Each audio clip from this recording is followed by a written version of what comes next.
Welcome everyone to Architects and Engineers for 911Truth and our 911 Blueprint for Truth webinar series. This is week 3 and I am delighted to be here with you. And guess what? I have my operations coordinator, Andy Steele, here with us. Hi, Andy. Hey, Richard. Hey, everybody. Just want to give my usual reminders before the webinars start. We will be taking questions on the material covered in today's webinar. You can submit those questions by going to AE911Truth.org/webinars if you're not there already, and you can type the questions in the box beneath the video screen. Also, YouTube defaults to a low resolution. To boost the resolution, you just click the gearbox beneath the YouTube screen and click 720 HD resolution. You'll see the picture's nice, crisp, and clear. So that's it for my part. Back to you, Richard. Thanks, Andy. And we have some very exciting news for you. We have been approved as a provider of continuing education for the American Institute of Architects 80,000 members. And our courses have been approved, our webinar courses, very similar to what we're presenting in this weekly series. So we have tailored a series of courses. It's called An Architect's 911 An Architect's Guide, which has 3 parts. First part is World Trade Center Building 7. The second part is World Trade Center buildings 1 and 2, the Twin Towers. The first one, part 2, deals with the explosive evidence and the structural dynamics of the collapse and actually the destruction of the Twin Towers. And then the second part deals with the incendiary evidence, extreme heat. So we're very excited to present those in the format that we have crafted for consumption by technical and building professionals, specifically members of the American Institute of Architects. So our December series of this presentation will be those very courses. So if you're an AIA member, you can get credits for watching our weekly series. It's just 3 parts, so it'll be repeated every month. We'll start the first Thursday in December with part 1. The second Thursday in December will be part 2.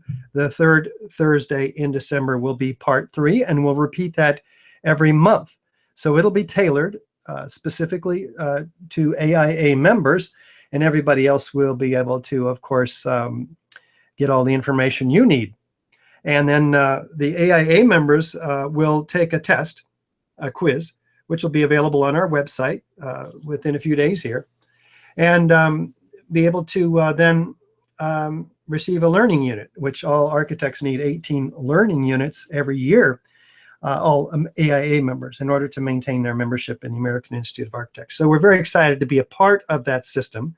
Our course and our approved providership is up on their website as one of the many course offerings. So a very exciting development for us here at AE911Truth. We've worked very hard to put that together and to get it approved. Very exciting. So let's get started with today, which guess what? It's week 3, extreme heat. We're going to be talking about the incendiary evidence today, available at the World Trade Center Twin Towers. I'm Richard Gage, AIA. I'm the founder of Architects and Engineers for 911Truth. And we now have 2,700 members calling for a new investigation. These are architects and engineers who have publicly signed our petition. Very, very important. Just a bit about me. I've worked on these $3 and $10 million gymnasiums in the San Francisco Bay Area, the $125 million construction administration responsibilities for this $125 million high school in the San Francisco Bay Area. More recently, I've worked on this $400 million project near Las Vegas with mid-rise office space, 6 blocks of retail, parking structure, and altogether about 1,200 tons of fireproofed steel framing.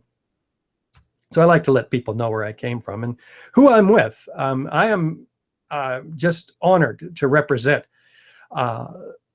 thousands of architects and engineers who are very concerned, having looked at and become informed with or by the evidence that we have assembled. They are increasingly concerned that more Americans don't know, for instance, about the World Trade Center Building 7, the third skyscraper that collapsed on 9/11, 47 stories straight down, uniformly, symmetrically, into its own footprint at almost free fall acceleration on the afternoon of 9/11. The third worst structural failure in modern history. Most architects know nothing about it. So we focus on that in week 1. So be sure to tune in the first Thursday at 1 o'clock Pacific, where you'll learn more about the first part of our 3-part series, Building 7. We're focusing today, why am I confused?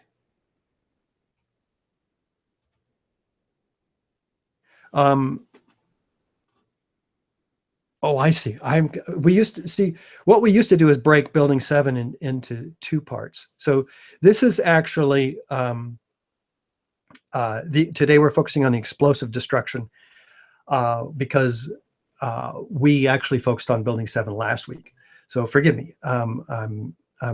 We've re-engineered our series so much. We will be focusing on the sudden near free fall collapse of the towers, the high velocity lateral ejections, the shattering of the steel frame, the midair pulverization of concrete, and the structural dynamics of how this building came down, what the official story is, and so forth. And we start with the design of these buildings because some people, architects particularly, hated these buildings. Some loved them. Robert Stern, a famous architect in our country, called this gigantic dumbness, where you just have these big, monolithic rectangular buildings. But focusing in on the sculptural purity of the building's forms from architect Minoru Yamasaki, some appreciated his work. Some called it the crowning achievement of the international international style. That or heartless modernism, you decide. But compare it to the Empire State Building, the tallest building in the world at the time, with the beautiful unfolding massing of its Art Deco forms.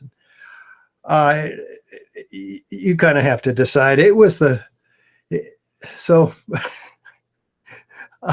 just think it's amazing comparing these two. Setting the design aside, though, the engineering feat in the towers was incredible because we had this forest of columns through high-rises at the time, including the Empire State Building. What modern engineering did enable the achievement of in the early 70s when these were built is pushing the columns, half of them, to the outside and creating this exoskeleton with these pre-manufactured components of 3 verticals and 3 horizontals, and then they're in turn bolted to each other as they're dropped in by cranes, a very fast erection. But in the center is these massive core columns, 47 of them.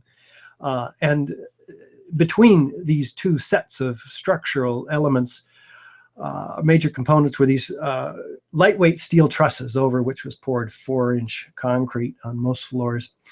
And that is the vulnerability that's cited by NIST, the National Institute of Standards and Technology, that was tasked with explaining these collapses to the American people.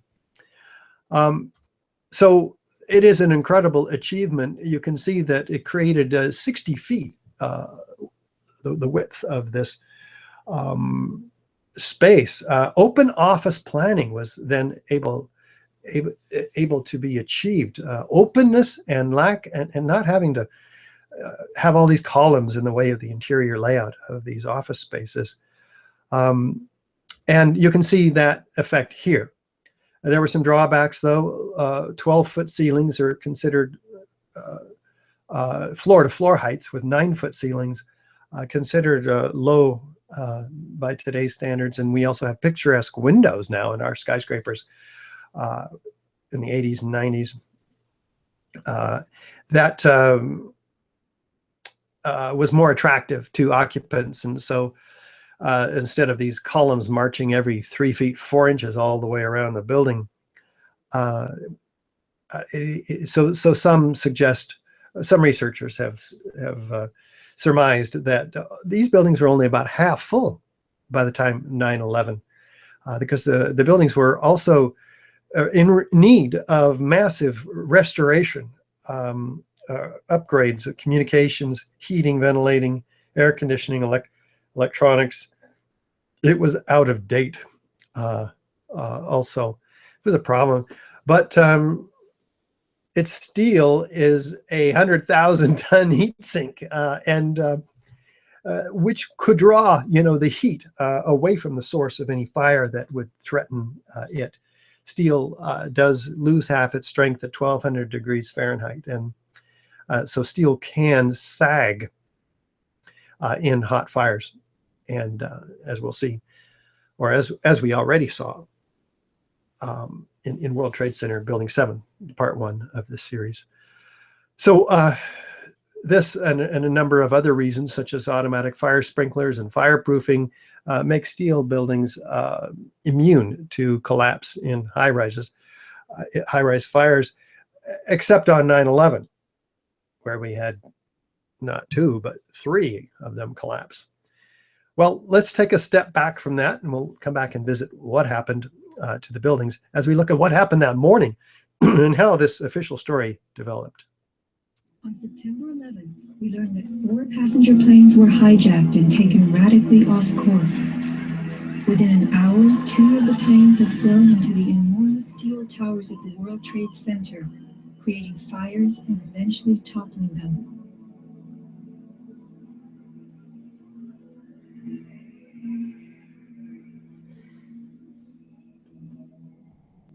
Dazed by the news, the American public soon believed the fires in the towers had burned so hot they caused the steel frames of the buildings to give way.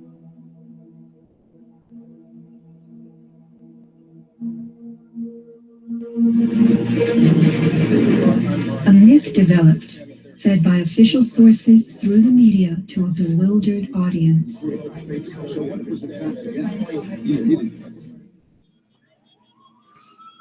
Elements of the myth: the impact of the airplanes, gallons of burning jet fuel, steel melting, the buildings failing and suddenly imploding. In a mere 10 seconds, 110 stories hurtled earthward, pulverizing into dust.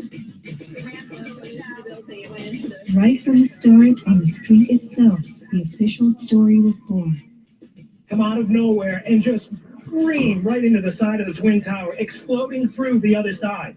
And then I witnessed both towers collapse, one first and then the second, mostly due to structural failure because the fire was just too intense. The myth bled into the FEMA report and was echoed by the experts. It was the combination of the impact load doing great damage to the building, followed by the fire, that caused collapse. Well, there's the most concise statement of the official story about the collapse of these towers. We're going to look at it in more detail, and it's very helpful to have it so consolidated. What we're going to do is look at the scientific method, which we've had for 100 years or so in the West, which helps us winnow error from truth, fact from fiction. We formulate a question: how did the towers come down? Well, we do some background research. How have other towers come down? Make some observations, construct a hypothesis. That's our best guess. I think they came down by fire. Maybe they came down by jet plane impacts. How about controlled demolition? Well, we lay out these hypotheses without being too subjective. The idea here is objectivity, without pre-selecting our favorite hypotheses and ignoring the others. We make predictions based on those hypotheses, test them with experiments, analyze the results, draw conclusions. If the hypothesis is corroborated, we report the results in an open, transparent manner. If it's not, we go back, we construct other hypotheses that stand a better chance against the evidence, the data, etc., the research.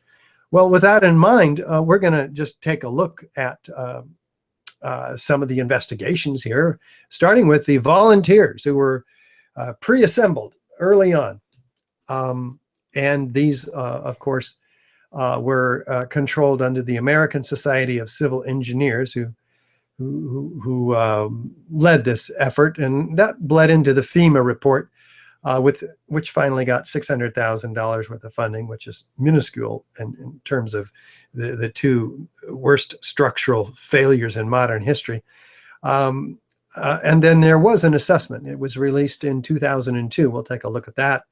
There were some other efforts, Silverstein-Weidlinger report, having to do specifically with Building 7.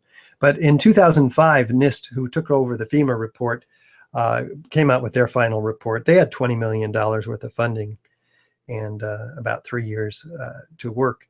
We'll take a look at that as well. The important thing to realize here is that these individuals who started out as volunteers worked their way through the FEMA report and into the NIST report, assisting the popular mechanics to try to pull the rug out from underneath the 9/11 Truth movement and those who question the official story. So these are not independent reports whatsoever, and none of them were peer-reviewed. So that's important to note. What we looked at with respect to the Building 7 was we found that there are typical features of controlled demolition, which is important to look at. A sudden onset of destruction, usually at the base of the structure. Number 2, a straight down symmetrical collapse into its own footprint. Number 3, because demolition waves remove the column supports. That's how that's achieved. A freefall acceleration of the building straight down through what should have been the path of greatest resistance. The total dismemberment of the steel structure, so it's broken up and ready for loading and shipment. Minimal damage to adjacent structures. Sounds and flashes of explosives heard and seen by witnesses. Enormous clouds of pulverized concrete. Number 9, squibs or isolated explosive ejections occurring here, there, randomly, or in an engineered pattern. Obvious evidence of explosives. Number 10, of course, evidence of those chemical residue left behind by those explosives. So this is all direct evidence of explosive destruction. Guess what? Fire does not create these features, any of them, let alone all 10 of them. So if you have any of them, you know you have direct evidence of explosive destruction. If you have all 10 of them, you know your evidence is solid, irrefutable, overwhelming. With additional supporting help from circumstantial corroborative evidence from government documentation, experts agreeing, at least those experts who are objective and unbiased. Foreknowledge of the destruction takes months of planning and execution. Video documentation, this is all proof of controlled demolition, which we found. So with that in mind, let's start with the official story. In the case of the towers, since there was inward bowing observed of these perimeter columns, NIST focuses on what could have caused that. So they came up with a scenario which says that these raging fires, which, by the way, the photos show those fires were diminished significantly by the time of the building's collapses, caused the sagging of these floor trusses because the jet plane impacts knocked the fireproofing off of them. And so they're vulnerable to fire and they're lightweight. So they sagged. And they say when they sagged, they pulled in these perimeter columns and then causing them to fail. This scenario is implausible for a number of reasons, a couple of which I've mentioned already, but mainly, even if the floor trusses did sag, they would not have generated enough lateral force to pull in these perimeter columns. So what does NIST do? In their computer models, they impose a 5,000-pound lateral load on every column, forcing them to fail so that the computer could show the initiation of collapse and then speculate from there that the upper portion drove the rest of the building down to the ground and then destroyed itself, according to the theory which Zdenek Bezant from Chicago's Northwestern University theorized 2 days after 9/11 in a submitted paper that had lots and lots of very high math. So we challenge all of that to this series, specifically today, as we show what really could have bowed in these columns and caused the failure of this building. Starting with the first feature of controlled demolition, is there a sudden onset of destruction? And where does that occur? Not at the base of the structure, like in Building 7, a typical classic controlled implosion, but at the point of jet plane impacts, because we're looking at a deceptive controlled demolition here, a magic show, an effort to deceive the American public. And that's what the evidence reveals, really, to us, that so the failure begins where the airplanes went in, and we saw those huge explosions, which, by the way, even NIST suggests that 90% of that jet fuel burned outside the building. The rest of it was gone in 10 minutes, and the towers didn't come down for another 45 minutes to 90 minutes. So we're talking about fairly normal office fires as the main cause of these buildings collapse, and the jet plane impacts, knocking fireproofing off and damaging some core columns and certainly some perimeter columns. So do we have witnesses that hear sounds of explosions and flashes of light that would be responsible for the sudden onset of destruction at these jet plane impacts? Well, let's first turn our attention to the record that was preserved orally, commissioned by Thomas von Essen, fire commissioner. He actually recorded 500 of his FDNY, firefighters and emergency technicians. And this was kept secret from the American people by the city, Mayor Giuliani. And we only found out in August of 2005 what these said, because the New York Court State of Appeals forced the city to release this information to the New York Times, and then they published it. Imagine that, the New York Times. And so we have a record of it. What did we find? Well, 118 of these firefighters observed flashes of light, sounds of explosions, and other phenomena that's indicative of explosive demolition. We felt the ground shake. Here's a few of these. You could see the towers sway, and then it just came down. All of a sudden, the ground just started shaking. Felt like a train running under my feet. The next thing we know, we look up, and the tower is collapsing. Shook my bones. Shortly before the first tower came down, I remember feeling the ground shaking. So they're all feeling the ground shaking. And then after that, the tower's collapsing. It's not the collapsing that's starting the ground to shake. Like this one. An explosion in the South Tower, one floor under another. I figured it was a bomb because it looked like a synchronized, deliberate kind of thing. Seemed like on television when they blow up all these buildings. It seemed like it was going all the way around like a belt. All these explosions. Well, let's take a look. On the right, the North Tower with the antenna. On the left, a known controlled demolition. Is there any similarity? Slowing it down half speed. Is there enough similarity to at least warrant an investigation into the possible use of explosives? But this was not done. This was not one of the viable hypotheses that NIST chose to look at. Especially since It looks exactly like a controlled demolition, at least in the first 4 seconds here, especially since fire, the official cause of this tower's collapse, along with some damage from jet plane impacts, it has never brought down a skyscraper.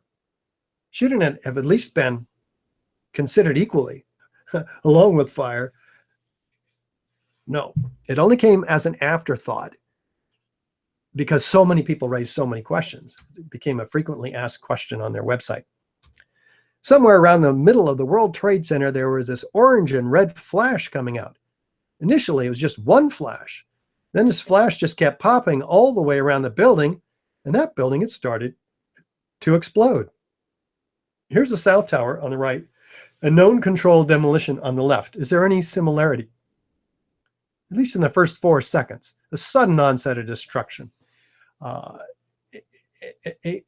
near free fall descent. Is there enough similarity to warrant an investigation into the possible use of explosives? I thought the terrorists planted explosives somewhere in the building. That's how loud it was, a crackling explosive. Let's listen to these witnesses. As we were getting our gear on and making our way to the stairway, there was a heavy-duty explosion. The whole building just collapsed inside the lobby. Was that a secondary explosion? Yes, it was. That was the... Yeah, definitely a secondary explosion. I heard a second explosion and another rumble. An hour later than that, we had that big explosion from much, much lower. It just went boom, it was like a bomb went off, and another explosion came right from it, just everyone flying. There were numerous secondary explosions taking place in that building. There were continuous explosions. No, the first explosion, and there was a second explosion in the same building. There were 2 explosions. Okay. Federal agencies that were down, they do believe that there was some sort of explosive device somewhere else besides the planes hitting. There was another explosion that took place in one of the towers here. So obviously, according to his theory, he thinks that there were actually devices that were planted in the building. There was a secondary explosion, probably a device either planted before or on the aircraft that did not explode until an hour later. Then there was those secondary explosions and then the subsequent collapses. That the FBI most likely thinks that there was a car or truck packed with explosives underneath the buildings, which also exploded at the same time and brought both of them down. Now, that's the first time we're hearing that. So 2 planes and explosives that were in the building. Is that correct? That is the working theory at this point. That is... It sounded like gunfire, you know, bang, bang, bang, bang, bang, and then all of a sudden 3 big explosions. About 50 consecutive bangs, and it fell down like a waterfall. And we heard the noise associated with an implosion. We heard a very loud blast, an explosion. We looked up, and the building literally began to collapse before us. We heard a loud explosion, and at that point, building 2 was collapsing. At that point, we heard a large boom. You know, I looked up and just saw the building coming at us. Do you know if it was an explosion or if it was a building collapse? To me, it sounded like an explosion. There was another major explosion. The building itself, literally the top of it came down. All of a sudden you hear explosion, and you could see the building starting to collapse. Huge explosion that we all heard and felt. We understand now there has been a secondary explosion on Tower 2. According to the Associated Press, another building that has either been attacked or exploded. The tower, rather, that has collapsed, we are told, collapsed because of a third explosion. And about an hour later after that, there was a huge explosion at the base of the South Tower. That's One World Trade Center, and part of the building collapsed. We could hear a rumble, which was about 5 seconds long, preceding the actual collapse, and then a boom when each of those towers collapsed. Just seconds ago, there was a huge explosion, and it appears right now the second World Trade Tower has just collapsed. I was about 5 blocks away when I heard explosions. And then you heard from far away, boom, boom. And you heard the boom, boom, boom, boom, boom, boom. All my thoughts that are popping out. It was if they had detonated. Yeah, detonated. Take down a building. Boom, boom, boom, boom, boom, boom. from the corner, boom, boom, boom, boom, boom, boom, boom, boom, boom. It's just like 20 straight hits. And as the bombs were going, people just started running, and I sat there and watched a few of them explode, and it just started going pop. It just started going boom, boom, boom, boom, boom. And he goes, how fast? I go, like firecrackers. How many of these witnesses of explosions do you imagine were included in the final NIST report? That's right, not one.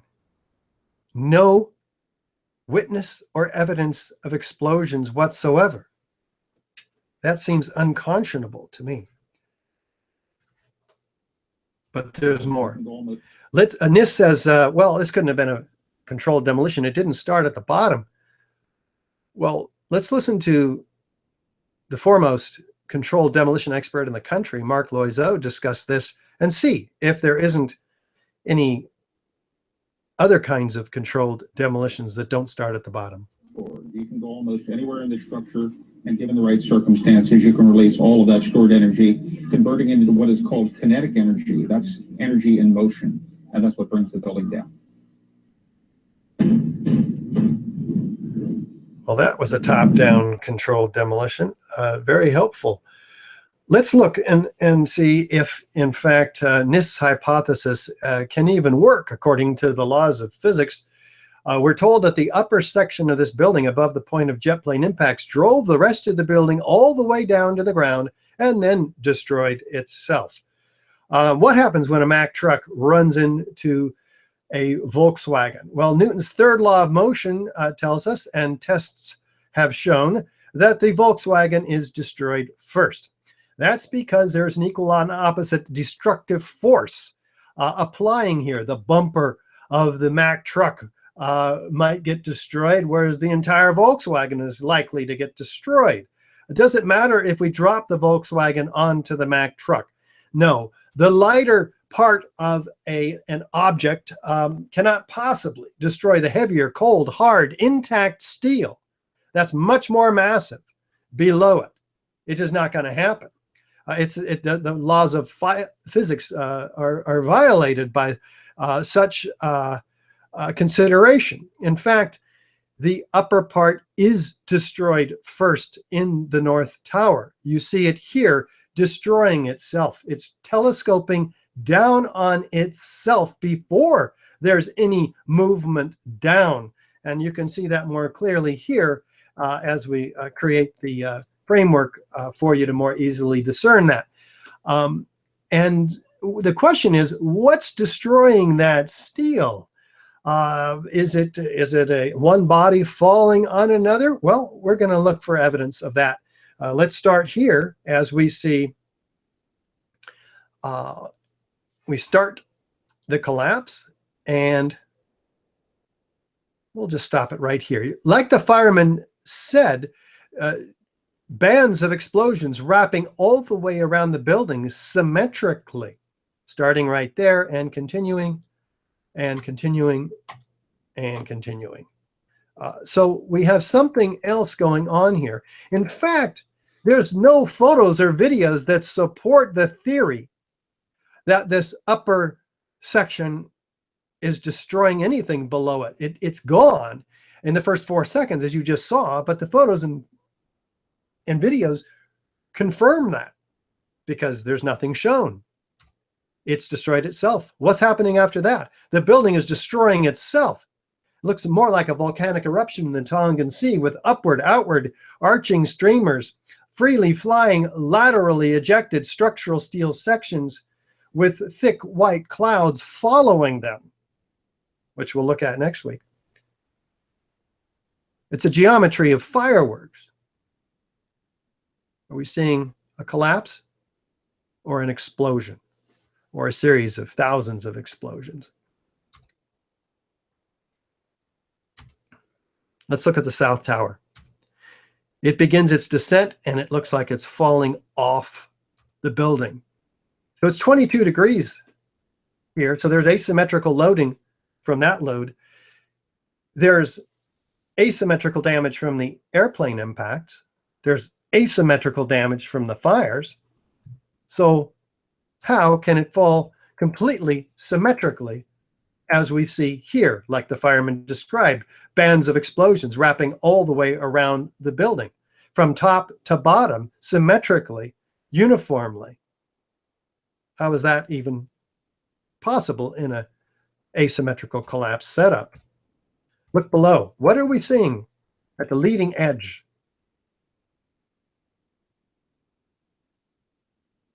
A gravitational collapse or a series of dozens of explosions?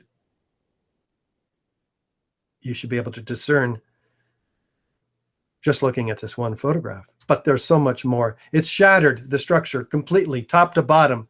The National Fire Protection Association says, look for high order damage.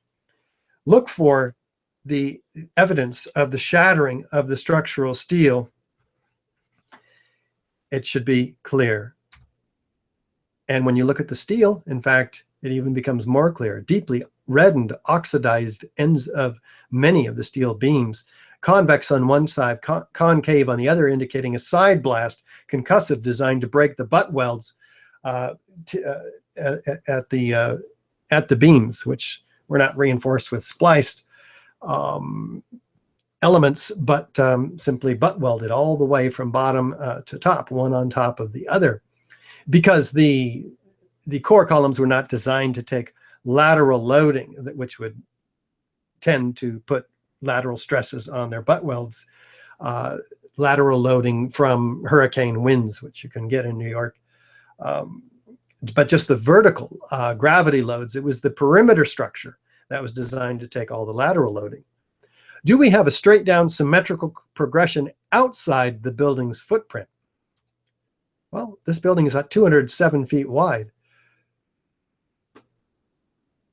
The debris field is 12 and even 1,400 feet in diameter around each of the towers, though, crushing the Winter Gardens 600 feet away from the North Tower. A complete distribution of the entire structural steel elements. Look at Building 7 on the right, a classic controlled implosion, like the old hotels in Las Vegas, versus the very explosive event known as the Twin Towers, after the first 4 seconds of its implosion phase. Do we have squibs or isolated explosive ejections? Take a look. Here, and thanks to Loose Change, 9/11, the blockbuster film that opened so millions of people's minds to this evidence, which is alternative to the official story. NIST says, well, these are puffs of air being produced by that pile driver. Well, we saw that pile driver was destroyed in the first 4 seconds. It can't produce these puffs of air anyway. And these are not air, these are pulverized building solids. And we'll watch and see how fast they're coming out. It turns out to be like 160 to 200 feet per second, explosive speeds. And even if there was the pile driver, if you will, up above the point of jet plane impacts, pushing this air down the elevator hoistway, and it comes into this open office planning on these floors, it would blow out all these windows. If any of them blew out, not these highly pinpoint accurate, violent ejections occurring here and there randomly and in an engineered pattern as well. No, these are not, this is just not possible. So take a look at the South Tower on the left side. Again and again, you see multiple ejections occurring from top to bottom above the point of jet plane impacts. The building is disintegrating. What's causing that? Well, the smoke ejections are indicative of explosives. How fast are they? Let's listen to David Chandler, physics teacher. As the South Tower begins to explode, we track 2 squibs near the bottom of the frame. They shoot out quickly at first, then slow and merge in with the rest of the dust cloud. Using the first few data points, we see the first squib shoots out at 44.98 meters per second, or about 100 miles per hour. Doing the same for the second squib, we get a speed of 56.3 meters per second, which works out closer to 126 miles per hour. These are speeds produced by explosives, not air pressure. We have pulverized building materials. There are focalized ejections. It's a problem for the official story, as is the pace that this building is coming down. Take a look. We've got on the left and on the right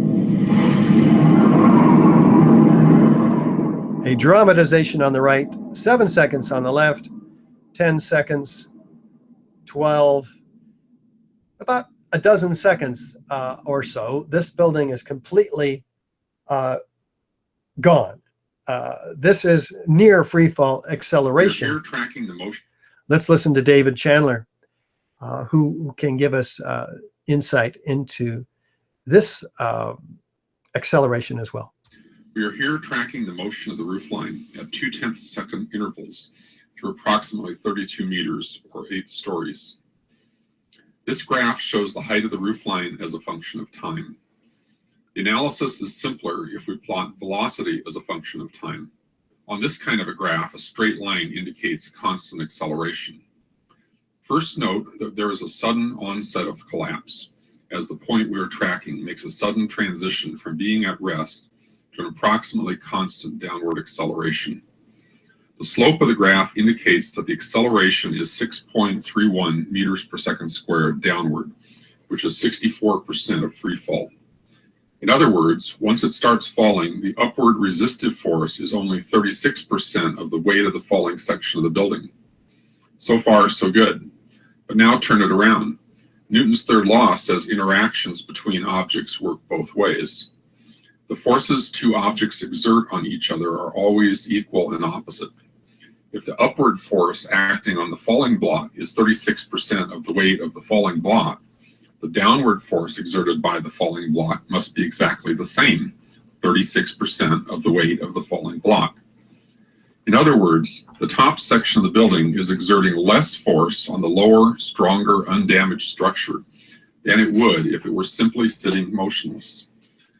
Therefore, as long as the top section of the building is in uniform downward acceleration, it cannot possibly be providing sufficient force to destroy the building. This is pretty important information.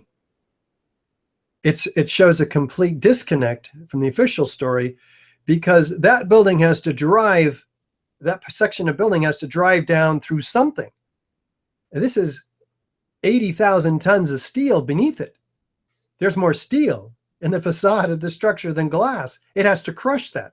It should be slowing down, but it's not. It's speeding up. Look at it this way. We take a 15-story section of the, say, like the Twin Towers, North Tower. Hold it up by this huge crane. Next to it, identical section of building, same massing, but below it, we're going to put 80,000 tons of structural steel framework, 5 times stronger than it needed to be to hold that building up, which is how the towers were designed. Now we're going to drop these at the same time. What happens? Well, on the right, we know it's intuitive. This is 7th grade physics. It's going to fall like as fast as a bowling ball falling off the side of the building. There's no resistance. On the left, we have enough resistance to keep it from falling and 5 times more. It's going to slow down, but it doesn't. That's a problem for the official story. So we have to wake up. Look at it this way. Something of this kind is what we should have seen when the top section of the towers collapsed onto the lower one. The upper and lower sections should have mutually destroyed each other until all the energy is dissipated and the system comes to a rest. Alternatively, as shown in this experiment with 2 towers made of snow, the top section could have fallen off to the side after the initial collapse. What could not have happened is this. A little tiny chunk of the building can't possibly fall and crush the entire structure below it. This is such a simple, fundamental concept that architects and engineers were astonished in seeing it totally ignored by NIST. This is high school physics, and our whole society is being led to believe that these fundamental laws of physics, hard science, don't apply anymore. It's a problem. So peer-reviewed papers have been submitted.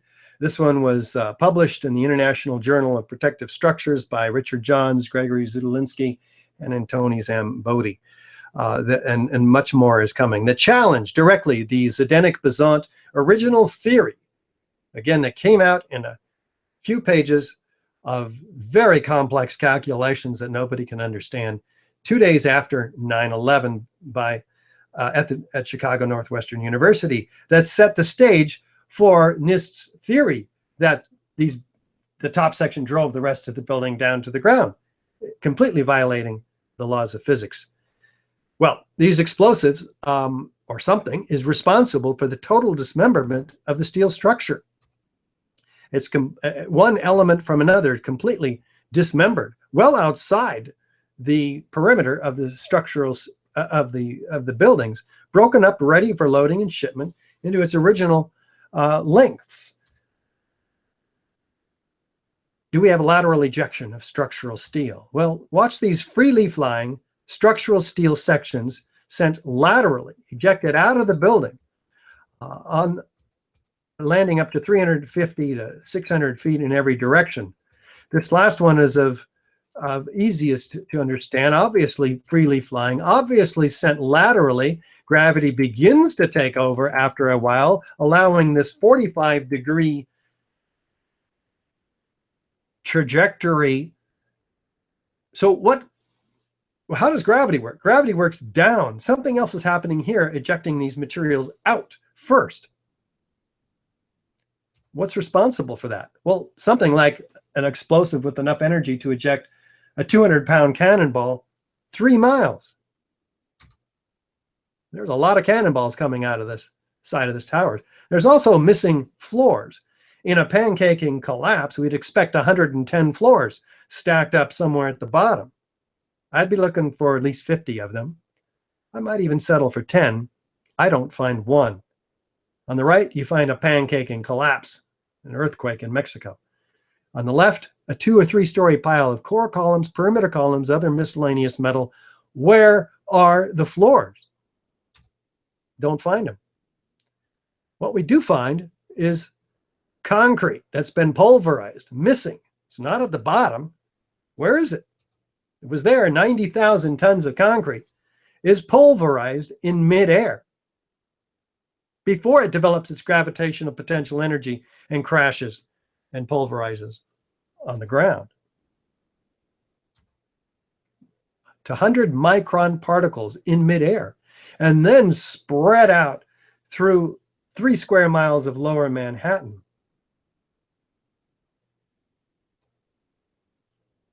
In a 4-inch thick blanket of dust, which is more like ash with these 100 micron particles of concrete.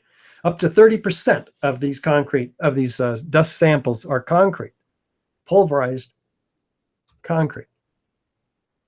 Let's listen to the governor. And you see, there's no concrete. There's very little concrete. All you see is aluminum and steel. What happened to the concrete was pulverized. And I was down here Tuesday, and it was like you were on a foreign planet. All of lower Manhattan, not just this site, from river to river, there was dust, powder, 2-3 inches thick. The concrete was just pulverized. What I expected to see was nothing like what I actually did see at the time of my arrival at the site. There wasn't much that you could say, you could describe. Everything was dust and metal. There was no typewriters, there was no chairs, there was no nothing. Well, there were probably 10,000 steel file cabinets, but this is the only one they could find. It probably survived because it was in the basement. What happened to 10,000 steel file cabinets? Why aren't they smashed between floors? What happened to the people? In April 2006, New Yorkers were distressed to learn that bone fragments, human remains from 9/11, had been found on the roof of the nearby Deutsche Bank building. And how, in God's name, did those fragments get there? And bone fragments less than a centimeter long. How could they be so small? Wait a minute. We have 700 bone fragments, a half an inch long, on top of this Deutsche Bank building across the street from the tower. Well, they didn't come from the people in this airplane because it sent its ejections out this way. They didn't come from the people in this airplane hitting the North Tower, because the South Tower blocks those ejections from getting to the Deutsche Bank building. How did they get there? Well, let's look at it further. We had 2,750 victims or so. Only 300 whole bodies were ever found. 20,000 pieces of bodies altogether were found. 6,000 of them small enough to fit into a test tube. One person was blown into 200 pieces, and 1,151 people completely unaccounted for, not even big enough to fit into a test tube, vaporized. What can do that? A gravitational collapse, where we'd expect certainly mangled people found between floors? Let's look at the distribution of this. It's a little gruesome, but up to 800 yards away, these body parts are found. Most of them outside the perimeter of the towers. Can that be explained by gravitational collapse?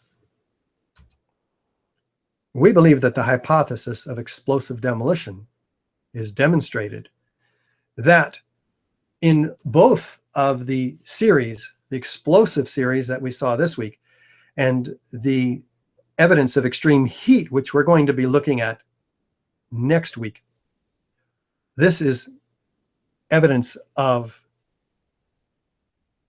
explosive destruction and incendiary destruction.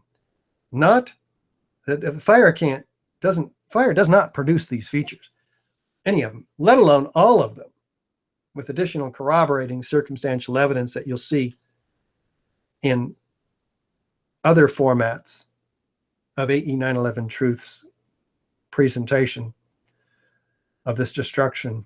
This is proof of controlled demolition beyond a reasonable doubt. And if you're concerned about it, we invite you to take steps along with those who are also concerned, such as signing our petition at AE911Truth, calling upon Congress for a new investigation. Become a member of AE911Truth. We have 2,700 architect and engineer petition signers, but we have about the same number of members who realize the important work we're doing and who provide us with anywhere from $2 a month to up to $100 a month of support so that we can go to the AIA convention, so that we can get publications out there and mailed to building professionals, the media, and academic professionals. Donate to us also. We've got to have the support, or we can't do anything or much. Volunteer with us as well. In fact, Andy, what kind of volunteer opportunities have we got? Oh, there are plenty of them, because all these things that AE911Truth does, we need volunteers to help us make it happen, gather necessary data, and do outreach to those professionals that we need to see this information. So if you want to volunteer, very simple, just go to AE911Truth.org, click the What You Can Do tab, fill out a short application, and we will get back in touch with you and get you on a project. Awesome. I can assure you it's exciting working with our 100 or so volunteers that we have doing various kinds of activities, and most of which just happen from your own computer. You can, for instance, write your elected reps, television, radio, newspapers, everyone else you know, every architect and engineer you can find in your community. Give them the AE911Truth.org website and encourage them to learn more about this. Use the credibility of the architects and engineers for 911Truth. Screen the DVDs in your own home or in a theater. We'll show you one of those DVDs coming right up. In fact, we have a 55-page booklet which goes through the evidence for all three towers, more academically presented with the academic and professional communities in mind, other VIPs, but very readable, accessible. For you AIA members, you can read this booklet and get 2 hours of learning units, continuing education through the American Institute of Architects. Very exciting. As can you by watching our 9/11 Explosive Evidence Experts Speak Out, the 90-minute presentation, which is available on YouTube. And here's a 2-minute preview of that. 40 high-rise architects, structural engineers, metallurgists, chemists, physicists, controlled demolition experts, all laying out the evidence for the explosive destruction of these towers.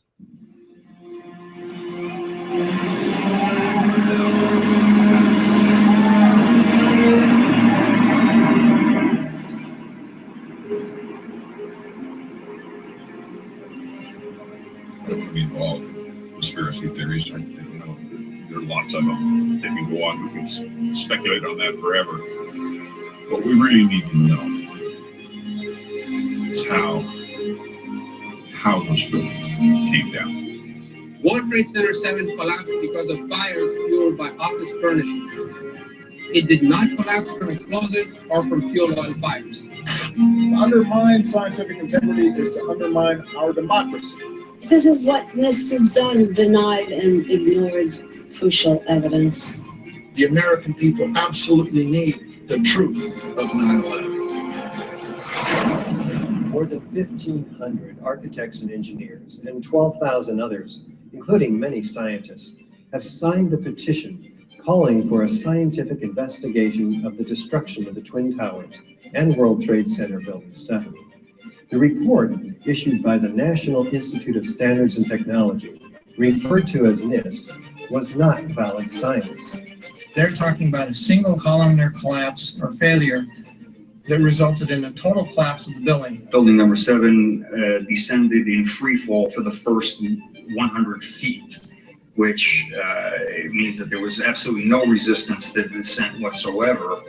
So all of the columns really needed to be severed at the same time. The symmetry is the smoking gun. NIST has admitted it went into free fall for 8 stories. You don't need to be an engineer or an architect to see what happened to those buildings.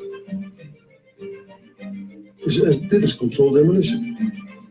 Zeker weten. Zeker weten. What I saw, it was a classic implosion. The center of the core, the penthouse area, starts to move first, and then the building follows along with it. NIST excluded the documents from FEMA Appendix C that documented the evidence of melting steel. In an office fire, you cannot generate enough heat to melt steel. There were these iron microspheres present in all of the dust samples. They needed to have been formed in extremely high temperatures. All the characteristics of the microspheres, along with what I see in the attack of the beams that were actually found, tell me that thermite was involved. In the dust, what we have found is a modern version of thermite, which we call nanothermite. NIST concedes that they found no evidence for explosives. So then we asked them, well, did you look? And they said, no, we did not look for explosives or residues of explosives. And in fact, the evidence is overwhelming that these red-grade crystals are very high temperature incendiaries. We have watched as scientific integrity has been undermined, scientific research politicized in an effort to advance predetermined ideological agendas. If this is a crime, I think everybody agrees it's a crime. Evidence was removed from the scene of the crime. You can't do science when you are deprived of the evidence and when your hypothesis is the least valid instead of the most likely. And the most likely hypothesis in the case of Building 7 wasn't even mentioned. This is not science.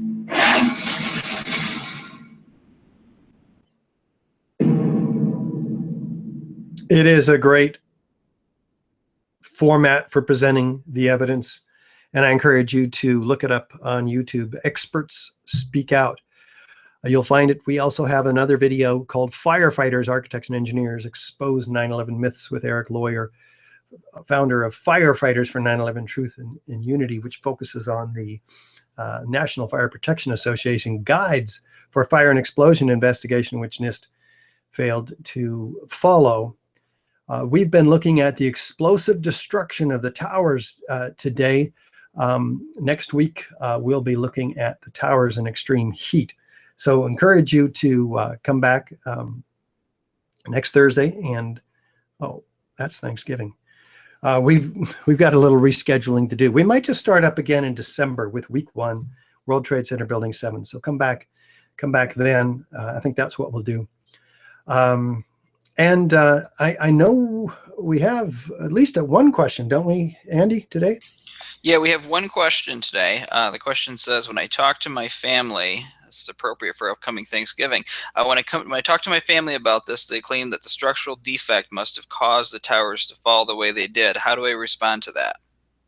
Yeah, I've heard this. In fact, there's a group of family members who have faulted the structure of the tower. In fact, they're led by a structural engineer called Abolhassan Astani Azal. That's an Iranian name. He's an American structural engineer who teaches at the University of California at Berkeley.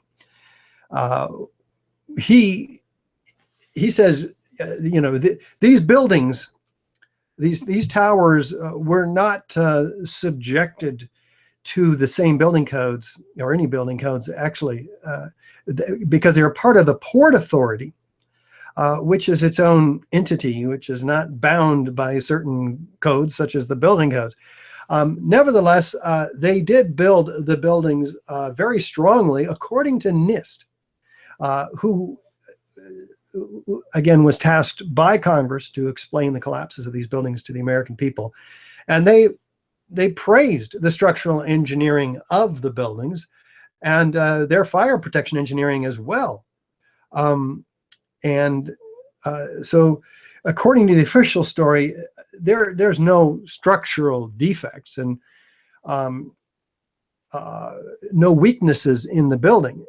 The building did fine, as a matter of fact, with a huge hole in the side of it, standing for an hour to an hour and a half, in the case of the South Tower and the North Tower, before the buildings then succumbed to weakening by fire.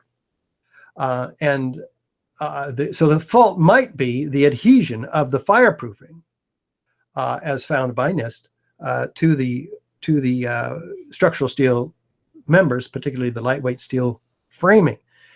So that might be one fault, but that's not a structural fault.